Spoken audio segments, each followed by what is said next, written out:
And I, who had been forever fearful of women, yet burning with tenderness, intense yearning, and the most violent lust for them, while at the very same time sure that I'd never gain a boldness sufficient to even let drop from my mouth a single word in their presence. Here I was, somehow, in bed with my very first girlfriend, who was kind and who loved me.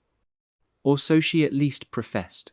And after the weeks, perhaps months, when the thought or the threat of my entering her, of my penetrating her, had repeatedly turned me to jello, we were, at last, happily fucking, this first girlfriend, Alice, and I, banging away in her black-as-pitch dorm room with the most vigorous and joyous late-teenaged glee and abandon, when suddenly she murmured, "Come," a harmless suggestion. Or as such it was intended, and so I ought to have understood it to be. Perhaps she was trying her best to excite me, or was bored and interested only in getting it all over with. But none of that matters. What happened next remains and feels as vivid today as it did on that night. What I heard when she uttered that word, that suggestion, was something quite different from anything she could possibly have intended.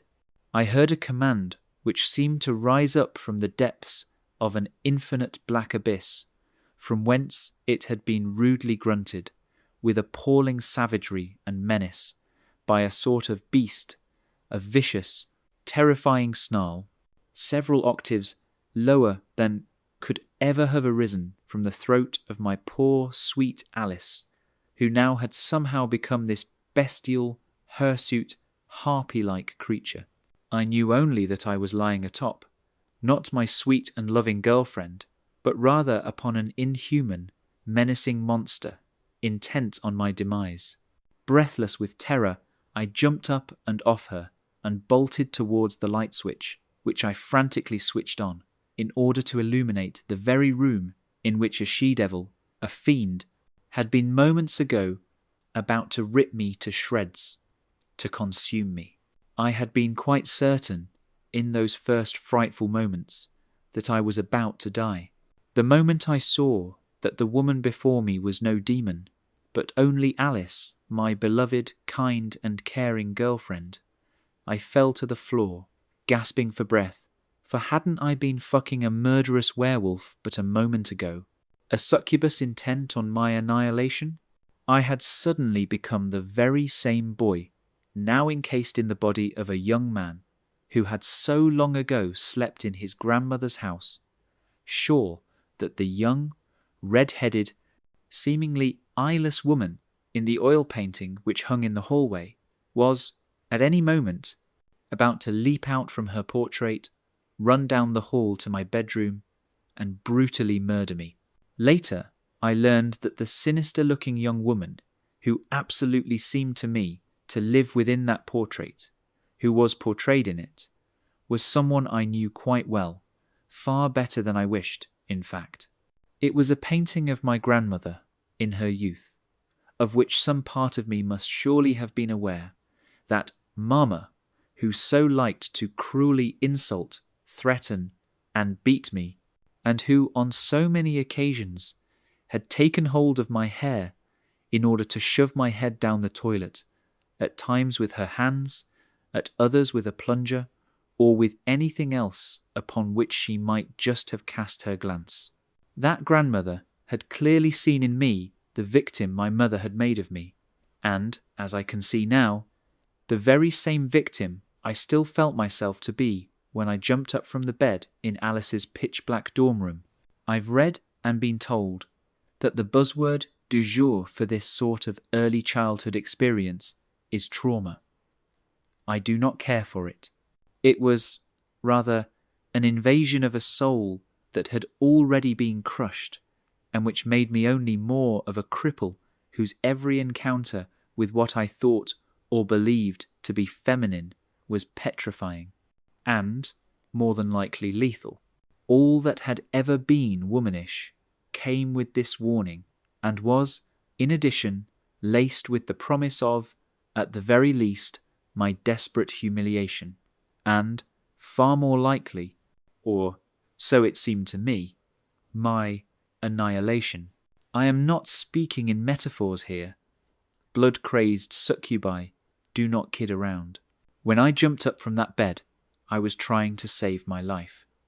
There was not a hint of embarrassment, although I'd plenty of uneasiness and self-consciousness in other, not dissimilar, situations. There was no time for it. It was as if I were frantically pushing an alarm to alert I had no idea whom, since there had never before been a soul who had seemed to care or come to my rescue in the past.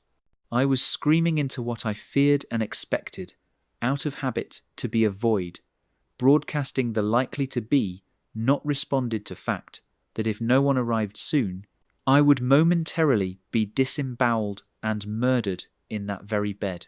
I'd always assumed having sex implied closeness, and that when one was close, one was naked, necessarily, and in more ways than one, that exposure meant helplessness, to be at the mercy of the grandmother, the mother, the smile that implied imminent cruelty, the plunger, the toilet, the monsters wearing flesh suits, they who murmured of love while delighting in my torment, and who appeared hell-bent on first torturing and ultimately slaughtering me.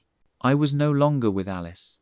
I was 4 years old again, out of my body, regressed to a state in which I was, at least metaphorically, screaming, "Help, I am dying," all the while knowing full well that there'd be no rescue, solace, or waking from this nightmare. Why? Because there had never been before. And that was, in fact, the reason I couldn't maintain my erection at first. On those many, long, painful, and deeply embarrassing nights in which I must have been unconsciously assuming that a vagina, Alice's vagina, in this case, must necessarily be a sort of hungry bear trap, salivating in anticipation of its snapping shut, and of the wished-for castration to come. There was a dread which was contained in the apprehension itself, in the space of that opening, in the uncertainty of the moment which, if and when I would manage to surmount it, no longer threatened me. I would no more be hovering, helplessly trapped in some liminal space which was treacherous, which was potentially lethal. I'd managed it. I had trampled the fences, broken through the barricades, and to make it through the gates of the fortress was to be safe, to be able and to allow myself to relax, to even, what a concept, enjoy both myself and her, myself with her, beside her, inside of her. At least that's the fable I would tell myself.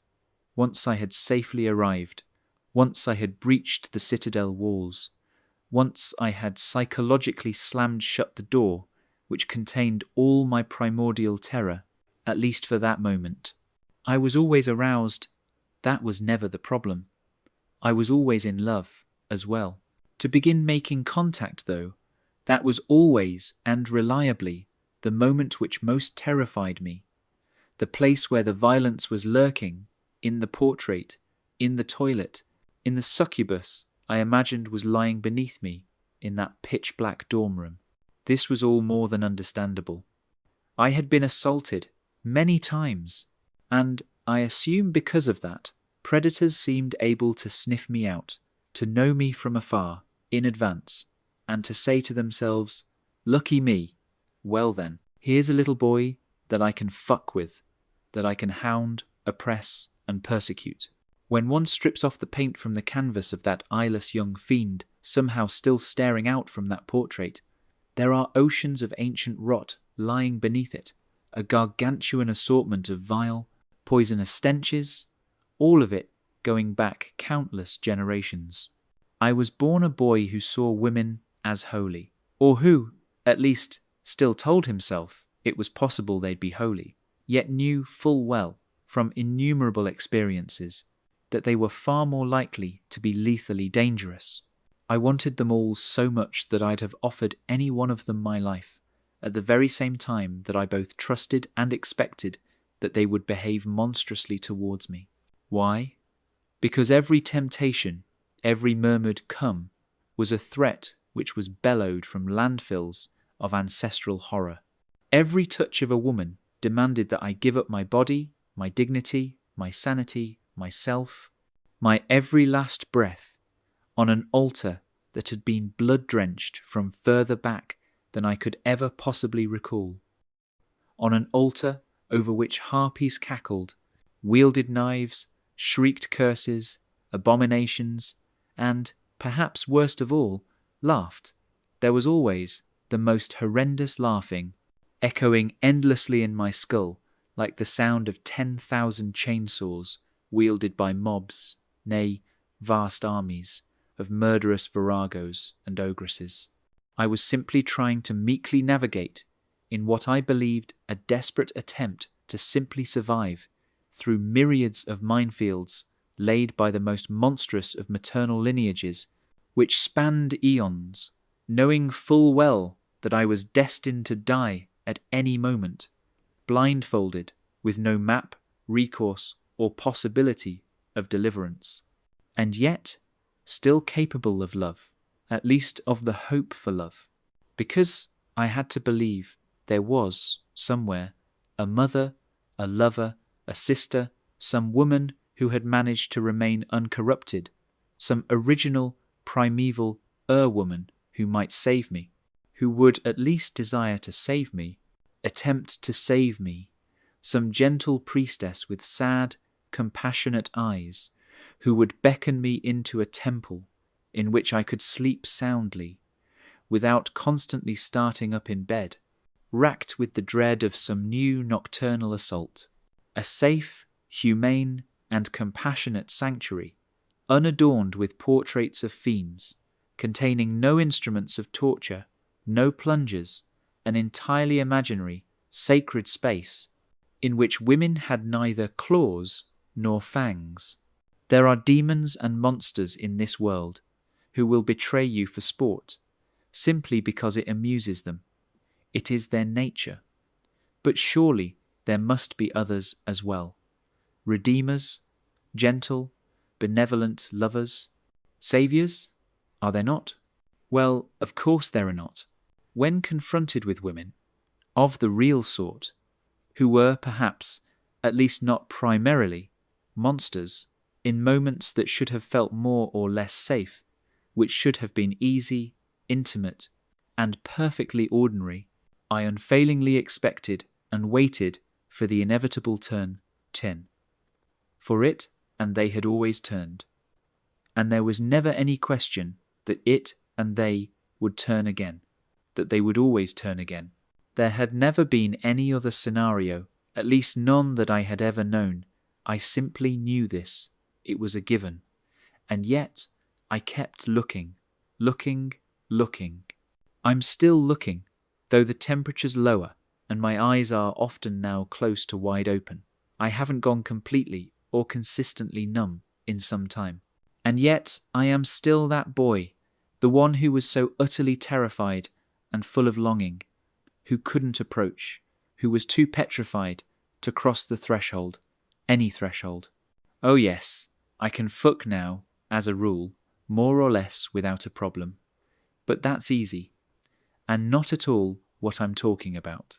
Fucking has naught to do with the moment I really long for, that moment of naked vulnerability, in which I am able to let someone in or feel that I have been offered a place in which I am safe, am loved, am somehow known. Yet at the moment in which trust is required, I become helpless, I am destroyed. Because for me, the making contact isn't what leads to betrayal, it is the betrayal itself. The lamb is necessarily led to slaughter the instant it reaches out, the second it trusts. That is precisely when the assault comes, in that very moment. Its education, that is to say, that lamb's education, has been long, arduous, complete, and irrevocable. As a result, every woman appears to me as if she is about to jump out from the canvas behind which she's been hiding, the lot of them, out from the paintings which, underneath their shabby or even lovely facades, their soft colours, their lying and sometimes tender expressions, their serenity and their promises, I always know precisely what to expect and what is sure to appear. A plunger, a toilet, the predatory monster they've been all along. At the doorway, not in some dungeon, no, at some perfectly innocent-looking doorway, which I have been encouraged to open, to only then discover that it was nothing other than a one-way ticket to the scaffold. I somehow, incomprehensibly and tragically, have managed to remain the boy who believed that some non-existent mother would somehow appear to save him, to come to his rescue. And hence, it has always been required, during fucking, that I have a clear view of my partner's face, and of the expression on that face, a view which absolutely needed to remain unobstructed. There would be precious few fucks from behind in that boy's future, exceedingly vanilla, nothing to write home about sex life. Of fucks in the ass there were to be next to none. It has been, for the most part, thoroughly generic, and not in the least kinky. For what he and I both wanted, above all else, was simply to hold and to be held. Yes, for sure. Fucking is fun. At least at times, and with a vanishingly small subset of partners. And it is hardly unpleasant to come.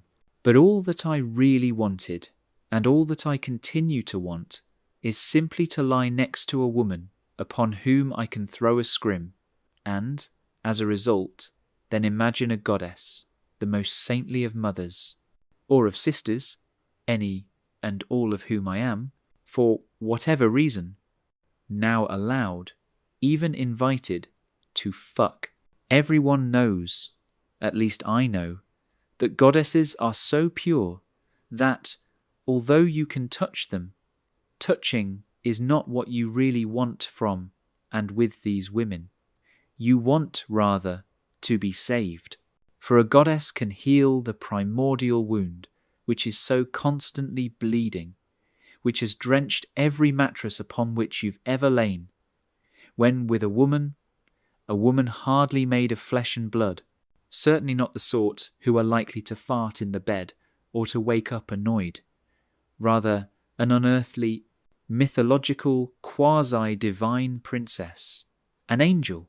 I wanted, and continued to want, beautiful, vulnerable faces, which are completely and constantly visible, uncorrupted by time, by their inevitably moronic personalities, by their endlessly idiotic assertions, and, perhaps most of all, by their most usually monstrously unreasonable requests and needs.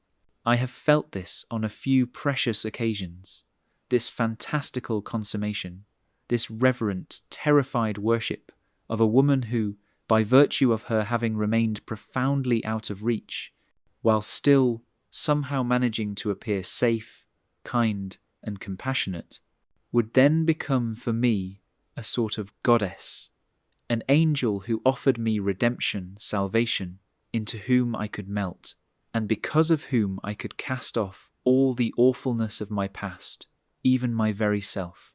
These fantasies might last for a night, at best no more than a week, perhaps 2, because they consisted simply of my lying beside, needless to say, not the actual, literal woman in question.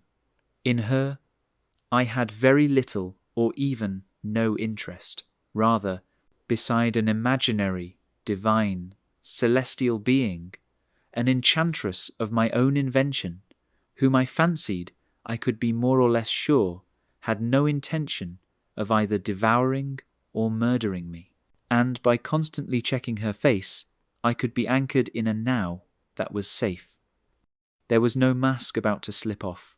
She was not about to momentarily transform into some murderously lethal beast.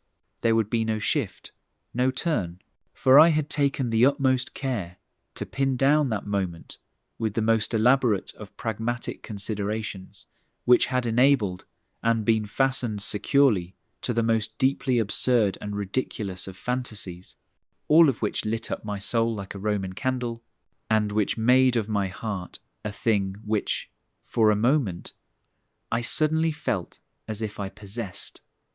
It was all suddenly, miraculously whole, and I was even allowing it to beat freely, free of the fear of my imminent doom.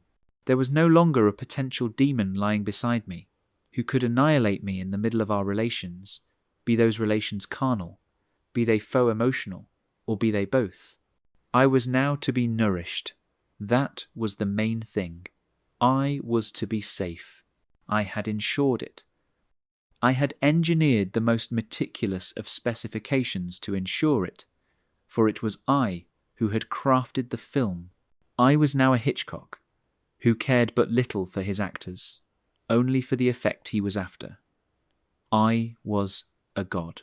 I have since become something of a seer as well, a bit of a prophet, and I have managed to protect something delicate within myself, something sacred which the world had tried for so long and on countless occasions to murder, for which the world never had, and still hasn't, a name. For I have touched goddesses and lived, yes, I, me, and I have done and experienced these things with real women, flesh and blood women, who were not entirely hidden behind scrims and countless applications of imaginary oil paints and fantasies. My successes, in this regard, have admittedly always been less than stunning, and yet they have not been entirely inconsequential. Nonetheless, to this very day, and until the day I die, the woman I still so desperately want could not possibly ever exist, or rather, if and when she were to exist at all, it could and would only be in fragments, in a scent, a voice, the words of a long-dead poetess, the ravishing soprano voice of some disembodied singer, in some adorably defenceless girl asleep in my bed, whom I feel relatively sure will not devour me, and who provides me with the raw materials for my endless, rapturous idealizations and hallucinations. The woman whom I so fiercely desire is, as a result of my history and by necessity, purely mythological. She is my mother, redeemed. She is my saviour, who never was and will never become my abuser. Why? Because she has promised, and I believe her. She gives me this promise often, in dreams, in my mind's ear, in the most delicious of visions, mirages, and reveries. She does not, she could not, possibly abide in the real, corporeal world, the world of women with pores, pubic hair, foul vaginal discharges. In this shithouse world in which we find ourselves, the one so full of sweat, spittle, and stink. She lives in me, and only in me. I am the one carrying her. I'm carrying her now, in this moment, and I am constantly searching for her, in beautiful things, in those temples of the mind in which the feminine can be sacred without being monstrous. No one else sees them, or could ever see them, these treasures that I carry so tenderly and guard so vigilantly amidst the ruins of my life, that I partake of so frequently and even sometimes create. They are nowhere to be found in this world, the carnal, material world, the world of bodies, of lust, of smells, of misery, of the soul-crushing existential angst that inevitably follows coitus. That world, the tangible, earthly world, is a place containing only surveillance, intrusion, and disgust. A world of toilets, plungers, and mortally dangerous paintings, of violence, humiliation, and annihilation. I, on the other hand, have thankfully become this sorcerer, who roams freely through inner and outer Chernobyls as if they were gardens of Eden, who has become more than a little adept at naming all the incinerated beasts who still lie about within them, within me, including those who still, at times, haunt my dreams, of not only naming them, of no longer fearing them, of, dare I say it, of accepting them entirely, even loving them.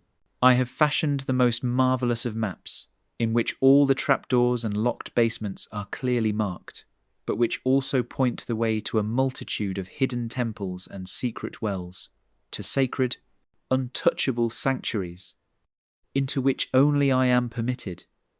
I, me, who had for so long lived in a cage deep within the earth, surrounded by barbed wire, thoroughly convinced that criminals worthy of Sade's novels would arrive at any moment, yet who desperately imagined, and who still imagines, that there will come a day when I shall be known, loved, and entirely resurrected from the ashes of my life.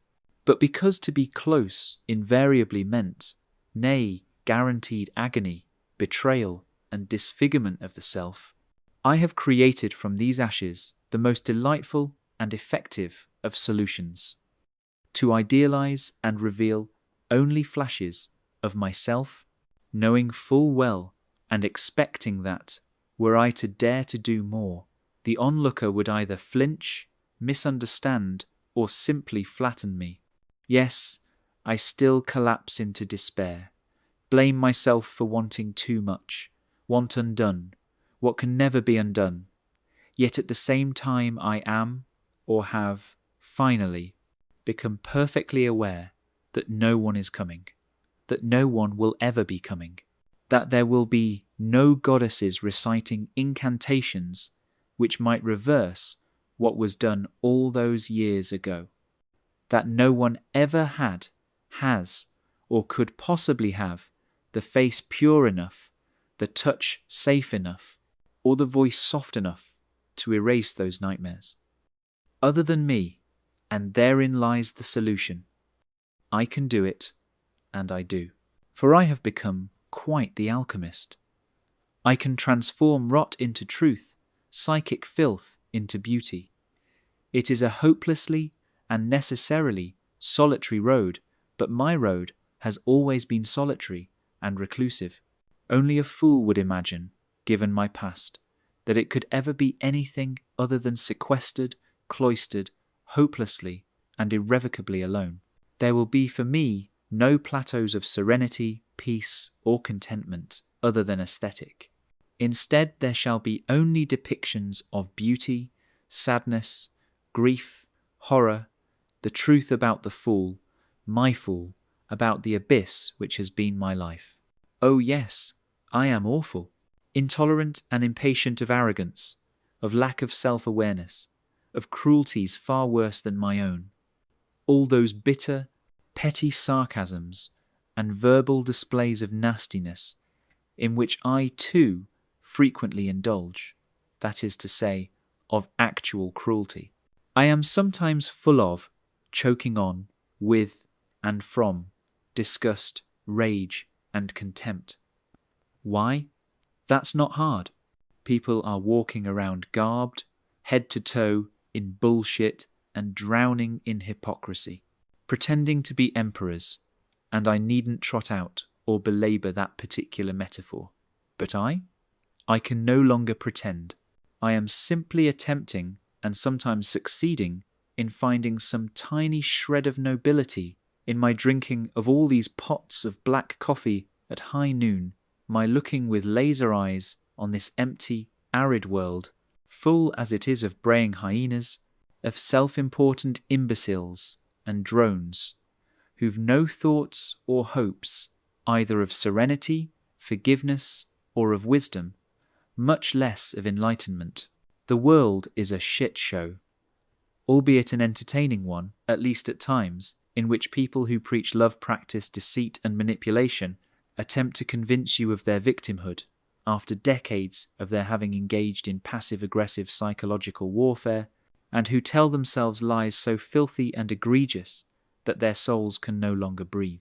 On this mountaintop, the air is frightfully thin, yes, dangerously so, at least at times, but the view is vast and far preferable to the ignorance, depravity, and filth one finds at lower altitudes. I have seen and been the victim of hosts of demons, she-devils, fishwives, and harridans, and yet I have known the occasional angel. And, at this late date, I fucking know who's who. I've even experienced, recently, and much to my surprise, the sort of love in which one wants nothing other than the well-being of the beloved, in which there is no need to possess, or to be understood in all the ways I've come to understand, are simply not possible. One spots gold rather easily after having lived a life drowned beneath counterfeit monies. When the real thing passes near, a small fire is born, even if it's just a flicker. It is a sacred thing, a thing in which one can warm one's hands, in which I can and do warm my hands. A small yet reliable, smouldering flame, which heats me more than sufficiently in this life which I now lead, the one on these frozen, lonely summits. Have I been forced to lead it? I suppose I have. No matter, I accept it, all of it. It is me, it is mine, it is myself, it is my life.